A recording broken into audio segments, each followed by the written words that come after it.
However, you've got to be really careful here. First, just because the CAPM says the return should be 20% on an expected basis does not mean that realized returns will be 20%. So let's take it another level where we've got a whole series of returns. And on average, those returns from the CAPM should be 20%. But on average, we see the returns are 30%. So it's not one observation, it's many observations. Now, we can make the stronger case that the market might be inefficient. But, and this is a big but, we have assumed that the model that delivers a true price, the capital asset pricing model, is the true model. And we know it isn't the true model. It is simply a model that says this is the risk and this is the expected return based upon the risk. There's a one single source of risk and there's a risk premium. It's a highly simplified and stylized model. We know this model is an approximation of reality. We know with enough data that we can reject this model. So, we've got a model that tells us what to expect. We see deviations from what we expect. We can interpret that as a deviation from efficient markets. We can interpret this also as perhaps a problem with the model.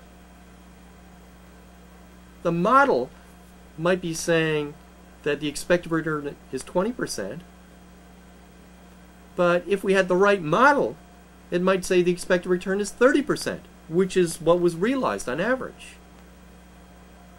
So the dilemma in testing market efficiency is that given we don't have the model of the true price, that what we're left with is a so-called joint hypothesis. That if we find evidence against market efficiency, that can also be interpreted as evidence against the model that we specified for the true price. That's the dilemma. Nevertheless, significant research has helped us in understanding the efficiency of markets. And this is especially the case at higher frequency sort of data analysis, like daily data, for example, where we can trace the impact of certain events. So we could look at, for example, some announcement of news by a particular firm. And let's say this is very good news for the firm. And we could see, if we graph the daily returns, a jump, you would think, right at the announcement date. So what people do is they study this in greater detail and allow for market effects. So a jump at the announcement date might be caused by a jump in the market. So let's take out the market influence. So the way to do that is to use the market model or the linear factor model and run a regression of the stock returns on the market return, get the beta, and take out the market effect. So if it was the case that we had a stock with a beta of 0.5, and we noticed that on the announcement date, the stock return went up by 10%. And we knew that the market return on that date was also very favorable. It was 5%. Well, the beta times, let's say, the excess market return, let's say is 5%, multiplied by the beta, 0.5, is 0.25. So the difference, what the stock actually did over and above what the market did, was 7.5%. And this is what we measure.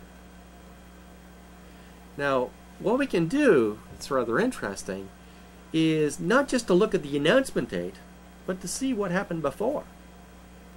And if we see some spikes or some patterns before the announcement date in taking out the market, then this could be evidence of insider trading. So this is a standard sort of, it's called an event study. So we have an event that we're studying, and we take out the market effect. And we can examine the impact of many different things. We could examine the impact of stock splits.